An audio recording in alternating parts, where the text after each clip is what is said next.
Hello, my name is Matthias and welcome to the FPL scope and my team selection video for game week 27. And this is quite a pivotal game week, at least in terms of planning, because there are some news now with all the FA Cup fixtures being played in the midweek. We now have a much clearer picture of what's going to happen in blank game week 29 and also the double game weeks in 34 and 37, and also potentially a small double game week game 36 as well. On top of the small double game week we have in game week 28 with Bournemouth and Luton playing each other in game week 28 and Chelsea and Spurs playing each other in game week 36 most likely. So we have a much clearer picture of the future now, and I've spent most of the day basically looking through future plans, how I can do the different chip strategies and stuff. If I want to wildcard this week, if I want to wildcard next week, if I want to wait for my wildcard for game week 35 like I originally was going to do, and free hit in 29, it's still a bit up in the air and I'm still not quite decided, but we'll get to that eventually in this video as well. First, we have a couple of housekeeping things to do. Firstly, we talk about my GW26 score, which was a really nice score, but I've already talked about this in the previous video, so I'm not going to talk too much about that. But after I've done with that, I'm going to talk a little bit about my free hit suggestion for GW26 as well, see how that team did compared to my own team. And then I'm also going to have a free hit suggestion for GW27 if you are looking to free hit in 27. But I would still probably advise you to keep your free hit chip if you still have it for either game week 29 or game week 34. It seems like that would be the optimal use of the free hit chip, or potentially even free hits in game week 37. But I think it would be better to save it for either a blank or a double game week in the future. So again, the free hit suggestion thing is more like a fun thing you can do every week, or I do every week at least, where I try to see what I think is the best squad to have in each particular game week and sort of measure it up towards my own team and see how it did comparatively, basically. When it comes to my own team in game 26, 72 points, really happy about that. 27k in the world and only 21 points behind the top 10k now, which is my goal, to finish in the top 10k.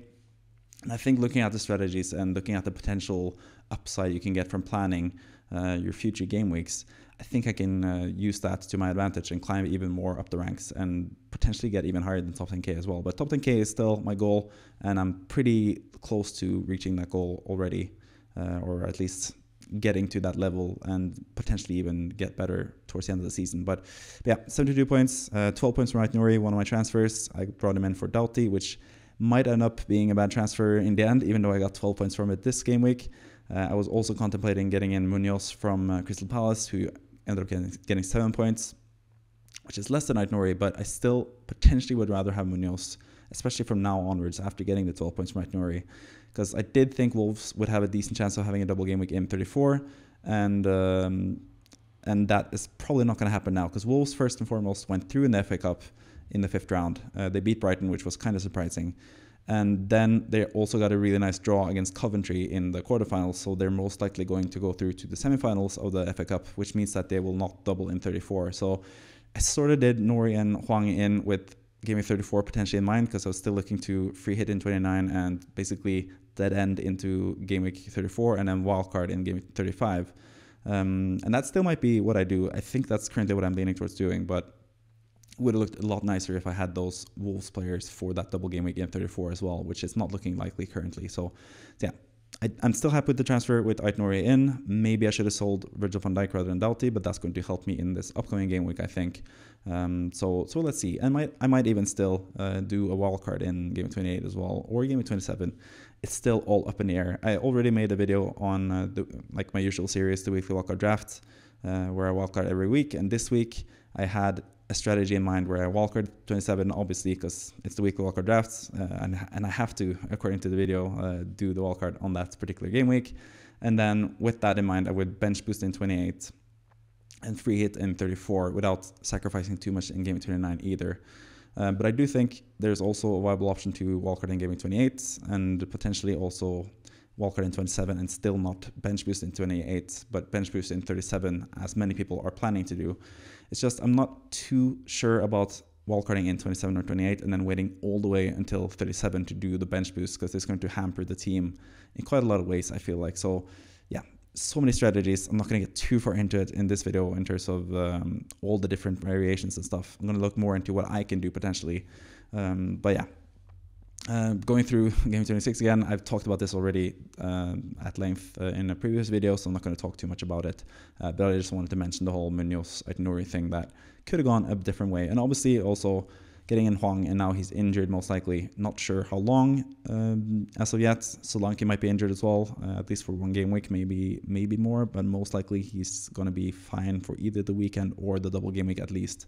The game week after that. So it's looking decent for next game week as well. And like I said, happy with my rank and my points behind the top 10k as well. 1,644 points in total now. So with GW26 score, my score in GW26 wrapped up. Let's check out how my free hit suggestion did comparatively to my actual team. I actually ended up scoring 78 points with the free hit draft, which was pretty nice, actually. I think that's better than most people from what I've seen from people that tried to do a free hit draft for GW26. Had a couple really big hits here as well. I had both Munoz and Aitnori, 7 points for Munoz, 12 points for Aitnori. Also had Johnson in goal with 6 points. Really happy about that. And Crystal Palace keeping a clean sheet there. Gabriel conceded, but I think that was sort of good for both with free hit draft and my own team, because Saliba and Raya conceded as well, and I didn't have either of those players. I did go for Saka, obviously, who's been the best player in the Fantasy Premier League lately, so he is a given, really. And then I brought in Trossard as well on the free hit, or not brought in, but I suggested Trossard on the free hit because I thought he was going to play the striker position, but he was actually benched and got 1 point. Havertz played the striker position instead, and he got like 14 points, so I sort of count that as a win still. If I had known that Havertz would play rather than Trossard, maybe I would have gone with Havertz. But maybe the most secure option would have been to go with Martinelli, who was going to play anyway as well and got quite a few points as well. So yeah, a little bit of a loss on that one. Foden, 11 points, was always going to be in the team. The vice captain as well, 11 points for him. Huang as well was always going to be in the team at home to Sheffield United. It looked like a really good fixture, and I'm not really regretting both the transfer or having him in the free hit draft, even though the results weren't the best. And then Pascal Gross actually comes in for Højlund, who was my striker in this lineup. But that was obviously, this squad was selected before the news about Højlund being injured. And I think Højlund could have scored a lot of goals against, or scored a lot of points at least, against Fulham after he and Man United had been in really good form up until that fixture. But with Højlund out, that means Gross came in from the first bench position, and that actually helped me quite a lot as well, with 7 points from Gross, another assist from him, and 3 bonus points. Haaland at captain with 10 points, that's really nice, and 9 points from Watkins, totaling up the whole score to 78 points, which is pretty nice. Yeah, the bench, not really too much to talk about. Dawson with a clean sheet. Obviously, Dalot did not get a clean sheet, but yeah, pretty happy with the free hit GW26 draft in general. And let's see what I can do for the suggestion for free hit GW27 draft as well. So this is my suggestion for GW27 if you're free hitting. And again, I want to preface this that I don't think free hitting in GW27 is the best idea. I think wildcarding, if you have that left, is probably a better idea if your team is looking terrible this week, because I think you can wildcard and still have a pretty successful team for the foreseeable future, really. But if you want to free hit in 27 for some reason, or if you just want to have another competition, or if you're in some sort of like weekly fantasy sort of thing, I think these are among the best players to have in Game 27. So I'm going to double up with Arsenal defense, Raya and Gabriel against Sheffield United. I could double up on Arsenal offense with the 2 attacking players from Arsenal, but I think there's just so many good attacking players this game week that I kind of want to have the best defense in the league instead. Arsenal conceded only 1.88 expected goals conceded in the last 6 game weeks in total, which is absolutely insane. Defensively, they're just amazing lately. So Raya and Gabriel makes a lot of sense. I think you could also go Gabriel and Saliba, obviously, but I kind of needed to have a really cheap defense because I have both Salah and Haaland in this draft as well. So it's a pretty expensive draft on top of Son and Saka and Foden and Watkins. So it's a really expensive draft. But yeah, I mentioned a lot of players there, but let's go through them more one by one. Gabriel, obviously, great. One of the best players to have this game week. Sheffield United are really bad at conceding set pieces. Gabriel is really good at scoring set pieces, and Arsenal will most likely keep a clean sheet in that game, so he's perfect for this game week.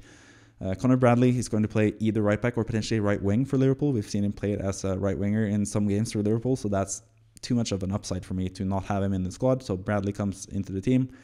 And I also have Malo Gusto, who's not the best player for this game week. Brentford away, we expect Brentford to score most likely, but Gusto has looked pretty good offensively, and he's really cheap, and I think he's the best potential cheap player in defense for that spot, and I want to save all my funds for the attackers because this is a really expensive squad and a lot of expensive attackers. Salah obviously would be like the sort of wild card in this draft. It depends on if he's fit to play or not. If he's not fit to play, it's pretty easy to downgrade into either De Bruyne or Maddison, for example, and then spread the money around and get someone. Rather than Gusto, you can get Saliba, for example, and then you can have a different goalkeeper who has a pretty good game. You can have, for example, Alisson in goal, or Kelleher in goal, I would say.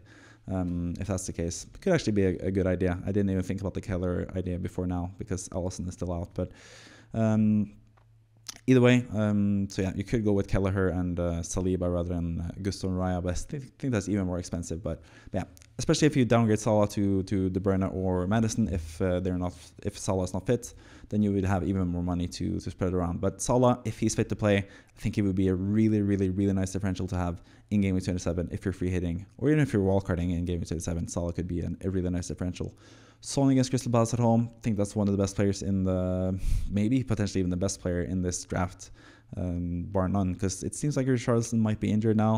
And that means Son is going to play up front for Spurs, and they're playing Crystal Palace at home, which is usually a really good fixture for Spurs.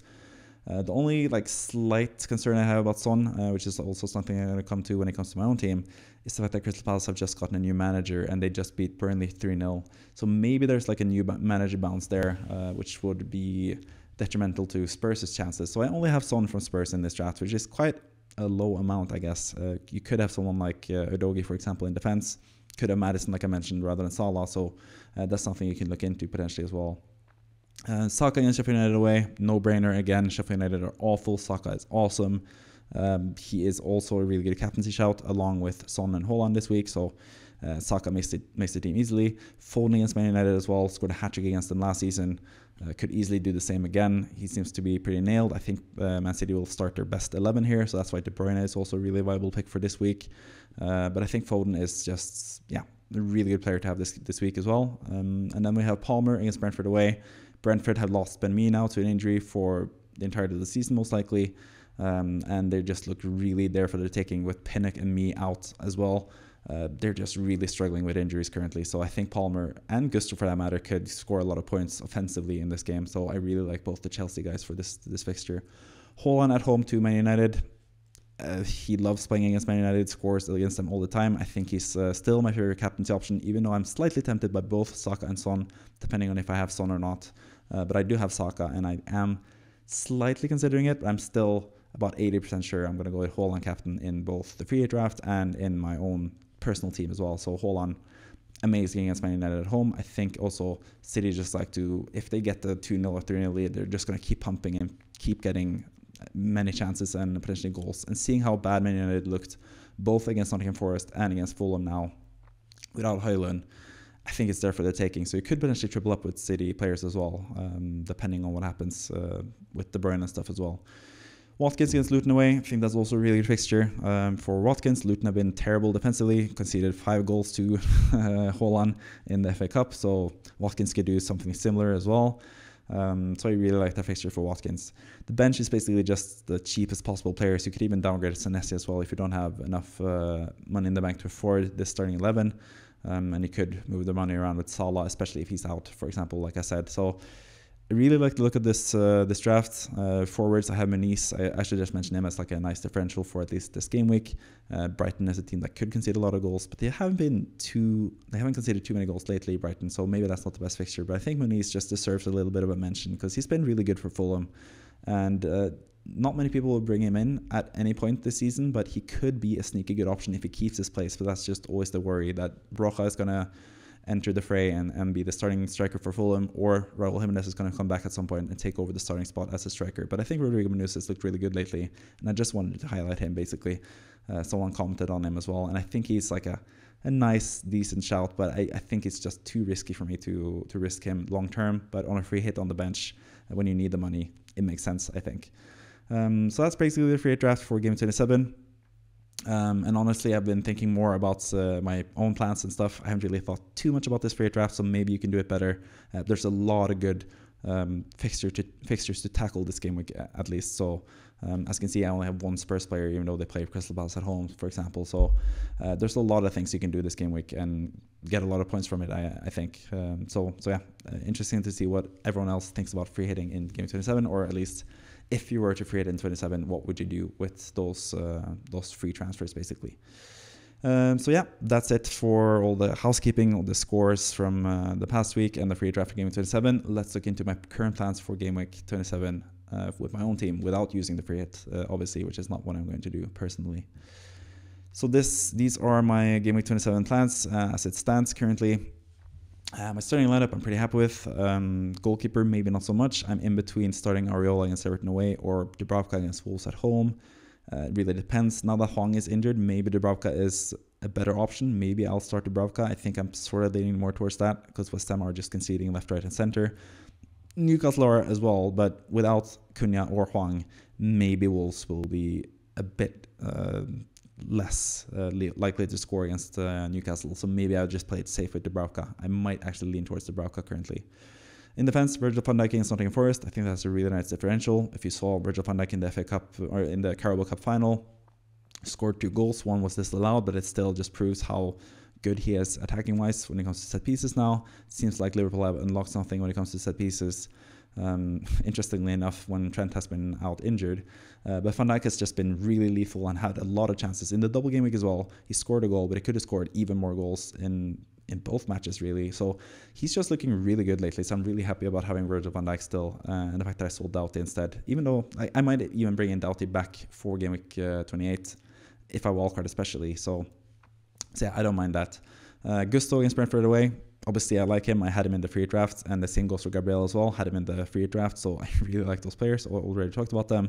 Saka and Foden I've already talked about as well. Really like those guys. I also mentioned De Bruyne. I think he's a really good player, but I am really tempted to go with Son. I think Son has just sky-high potential this week. But the only way I can get Son, sadly, is by selling De Bruyne. I wouldn't sell Foden or Saka, obviously. Garnacho, I can't afford Son with that money, and Hwang Hee-chan, I can't afford Son with that money either. So yeah, when it comes to the transfers, looking potentially at Hwang to Palmer, most likely. I just want Palmer long term. He was my number 1 pick in the weekly wildcard draft, so I think he's just a really nice player to have going forward. And Brentford, like I mentioned, without Ben Mee and Pinnock, they just looked there for the taking. West Ham scored 4 goals against Brentford, and West Ham had scored like 1 open play goal before that game week. So I think Palmer is just looking really, really, really good, especially seeing as I could do it with 1 free transfer without taking a hit and upgrading my team basically with Hwang going out, sadly, because I wish I could have Hwang for more game weeks, but it just seems like he's the easy man to replace currently. I could do both Hwang and Palmer, that transfer, and also do De Bruyne to Son, but I don't know. Doing a -4 to go from De Bruyne to Son, it just doesn't sit right with me. I don't think Son is... If you look at projected points and stuff, I don't think Son is like 4 points more likely than, or is likely to get 4 or more points than De Bruyne in that game week. So it seems a bit risky, but that would obviously not just be for this game week, it would also be for future game weeks. I'd much rather have Son for the future. De Bruyne is sort of like more like a 1 week punt, but I also just, I don't know. I might do it, but I think De Bruyne could be really good against Man United at home. So yeah, it just depends what I want to do. But yeah, that's just to finish the starting lineup as well. Didn't do that earlier. Haaland as my captain, as I mentioned, as my striker. I really like him. Watkins against Luton away. I really like him as well. And then Solanke against Burnley away, which is something that might actually affect what I do with the -4 for Son potentially. I don't know. I would still have De Bruyne, so it wouldn't really help me with Solanke. With Solanke, if Solanke is out injured, then I would potentially... just bring in either Branthwaite or Aït-Nouri, who I think have decent-ish fixtures. I'm not too happy about leaving them out, and I am sort of contemplating playing either of them over Gusto, for example. Van Dijk and Gabriel are playing no matter what, but Gusto could drop out for Aït-Nouri or Branthwaite. They are pretty close in terms of value. I just think Gusto against Brentford, who are looking pretty bad lately, is the best option out of the 3. But if Solanke is out, I wouldn't really mind starting either Aït-Nouri or Branthwaite and just leave it at that. Basically, but it could also lead me to using a wildcard just to have a better team for this game week, because I think the wildcard in game 27, the plans that I laid out to you guys in the weekly wildcard draft video, I think that is looking pretty good, and I could also potentially tweak it a little bit and not do the bench boost in 28 like I mentioned in that video, and save the bench boost for 37, because it looks not too hard to do the bench boost in 37 regardless of what happens really in the future. But there's always new things that happens. I don't really like locking into a bench boost in 37 if I wildcard as early as 27 or 28.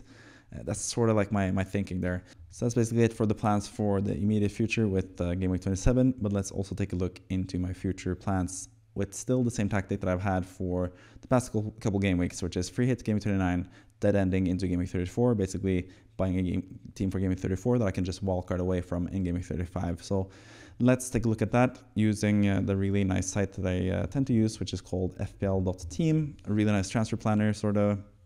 site, and this is currently the team that I have if I go through with the transfers of Palmer and Son in for Hwang and De Bruyne, which is still kind of my plans. I could still bring in Son at a later date, but I think it makes more sense for me to bring him in straight away, even though it would sort of be a risk to go for Son rather than De Bruyne for -4, but you just have to live with that because I think Son is better long term. So I'm going to take a hit for this week, and that's basically the only hit that I'm planning on taking going forward.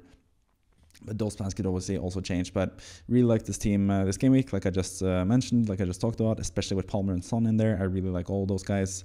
And then game 28, without using a wildcard in this instance, I would still have some pretty nice double game week players in Senesi, who I would bring in for Virgil van Dijk, and also Solanke most likely ready to play with him coming back from injury, most likely. So yeah, my one transfer is Van Dijk to Senesi, which also saves me more money in the bank, which will be handy in the future. Game week 29 would obviously be free hit, and currently this is what I'm looking at for a free hit draft. Double Brentford in defense in Flecken and Reguilon playing against Burnley away. I think that's the most likely clean sheet fixture in this game week. Doughty, who has good attacking threat, playing against Nottingham Forest, seems like a decent match for him.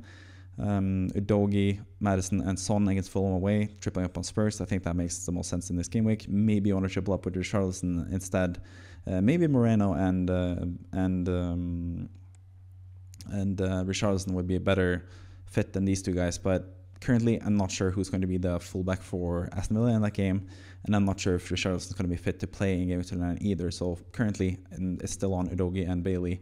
Another slight interesting wrinkle here is the potential of the return of Brian Mbeumo, who is supposed to be back around this time potentially. If that happens, then I could just sell Reguilon for an Aston Villa defender, for example, and buy Mbeumo rather than Bailey here in midfield. I think that would be kind of interesting as well. So I think that's a nice option. Awoniyi, I think, is the sort of under-talked about player for Game Week 29. Most people will go for the Luton players like Carlton Morris, potentially Adebayo if he's back. And those guys are fine picks. I think they're all right. Maybe you could go with another midfielder. Maybe you want to have Bailey and Mbeumo, for example, and not have Awoniyi. That might also be a good idea. So maybe that's preferable. But I like Awoniyi as an option. I just wanted to mention him as well. Ivan Toney is basically the best player or second best player compared to Son maybe. I don't know if I have a captain Son or if I have a captain Toney in this game week, but those two guys are probably the best players to have this game week, I think, in general. And always the Watkins, who we can't leave out either. I think he just makes all the sense in the world, especially against that porous West Ham defense as well. I do prefer Bailey over Douglas Luiz in this fixture though, by the way. Maybe not. It depends on the team use and stuff. It depends on how likely it's looking for Aston Villa to play a full-strength team in their Conference League game. Douglas Luiz obviously has a better minutes probability than Bailey, but at the same time, Bailey is much better away from home compared to Douglas Luiz, who's basically just like a home warrior who's really good at home. But this could also be a cheeky Diaby week. Maybe Diaby plays this game week. That would also be nice, but hopefully we get some early team news for that game. But still, free 29. Pretty easy to manage that. Maybe it's just Mbeumo instead, like I mentioned, if he's back as well. Maybe we'll get some more news about that. Moving on to game week 30, the obvious move is to get Mohamed Salah into the team. Makes sense, selling Bowen. This is also the week where I could potentially do a -4 to do De Bruyne to Son, but I think Son is sort of better than De Bruyne in the previous game week. So if I'm going to do a -4 hit to bring in Son for De Bruyne, I might as well do it as early as possible and get his best fixture against, or one of his best fixtures against Palace at home in game week 27, basically. But yeah, Salah in for Bowen is the only transfer here. Bowen is not someone you want long term. He's someone that you want for game 29 probably, and that's it. It's not even Bowen that I sold, because Bowen is not part of the team. Foden is the one that I sold actually in this instance. So yeah. But yeah, Salah is just a better player there than Foden. Arsenal, or they have the Arsenal fixture there, Man City, and they also have like tougher-ish fixture here. And I also kind of want to double up on other players with game week 34 doublers. I think just Salah is a must-have for this game week. Potentially has a captaincy choice as well, but Son could also be a really nice captaincy choice for this game week.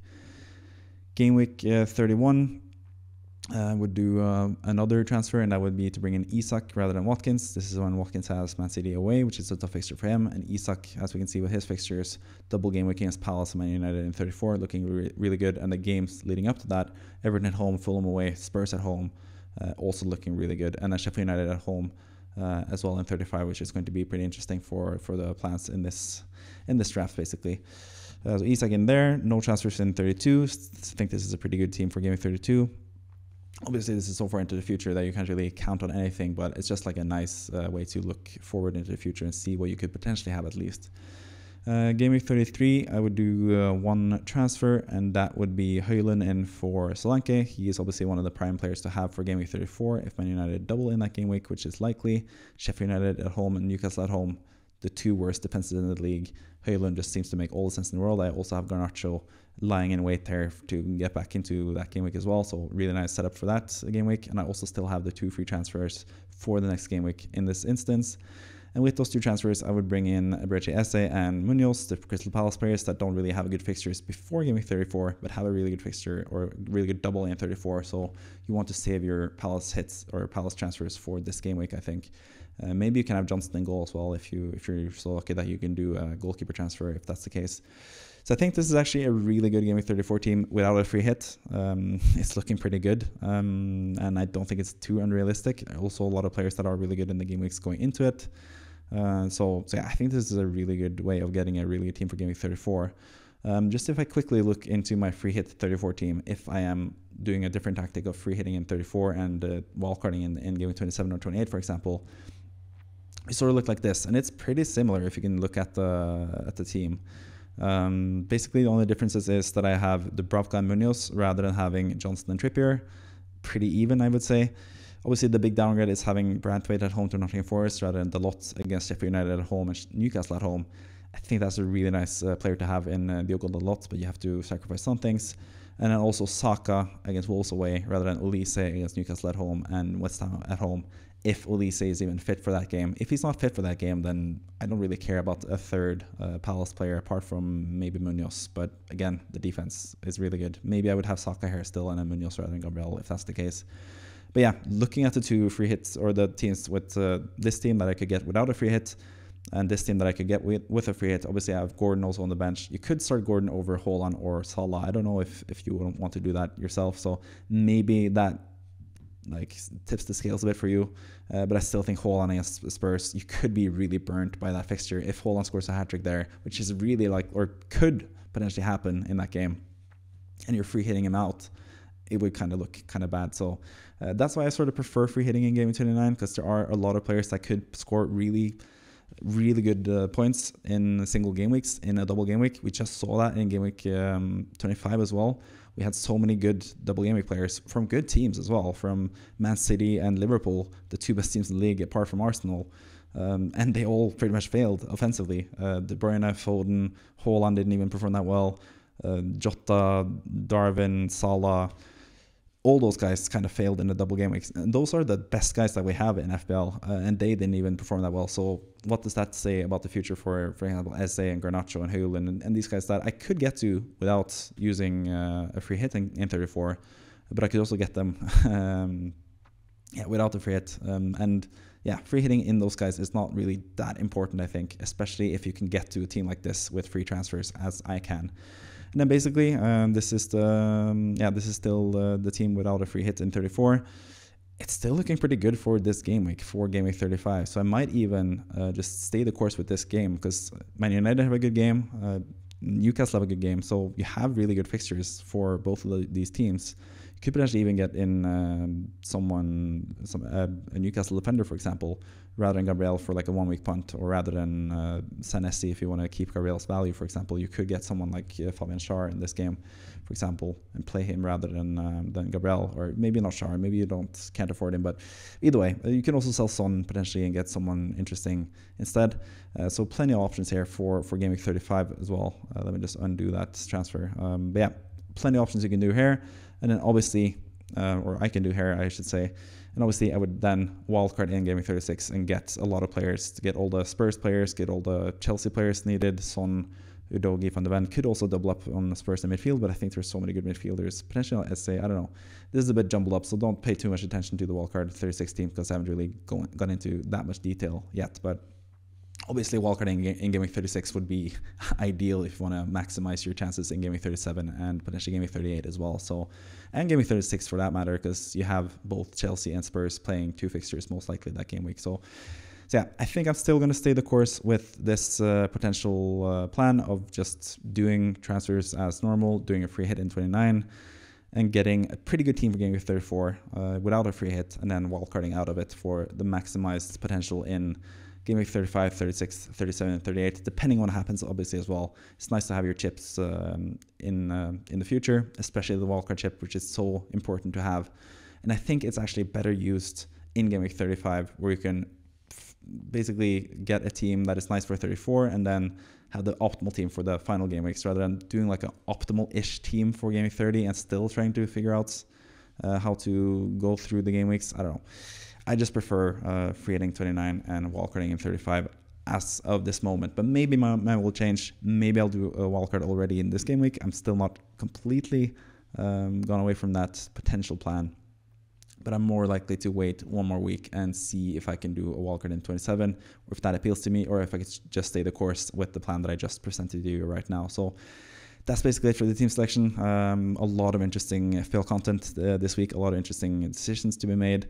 I still think maybe I'll go through with the double transfer, Palmer and Son. De Bruyne be damned, he did get 4 assists against Luton, so it is very risky, but at the same time, it's also very risky to not have Son, especially for the future game weeks as well. So yeah, that's probably the most likely thing that I do, Palmer and Son in, and the plan that I just presented to you right now. So hopefully that was informative to you. This is obviously, your future plans is very much team dependent. You hear a lot of people say this, but it is entirely true. As you can see from my team, I'm actually pretty well set up with the likes of Garnacho and stuff.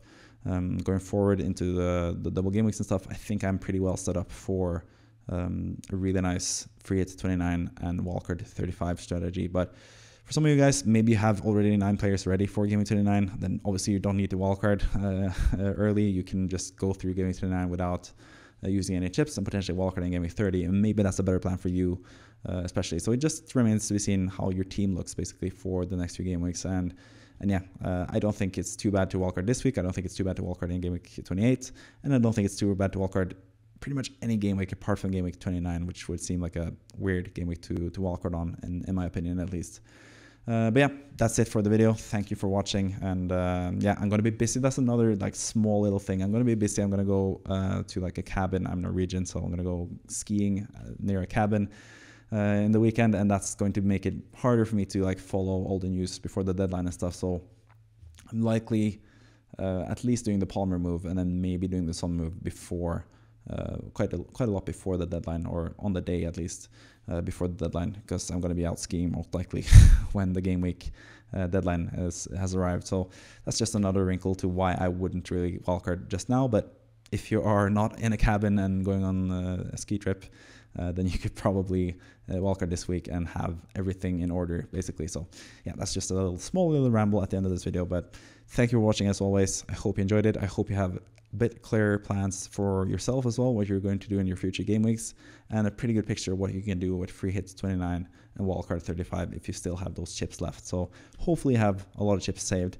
And again, just final notes. I know I said I was going to finish it up, but obviously if you're planning to triple captain in game week 28 with Solanke, if you didn't triple captain in game week 25, for example, then obviously wildcarding in 28 is probably not the best idea, because you can't triple captain and wildcard in the same game week. So just keep that in mind. If you're looking to triple captain in 28, you might want to wildcard now if your team is looking like a mess. So yeah, that's the final point I'm going to make. And now I'm done with the video. Thank you for watching. I'll see you next time. Bye bye.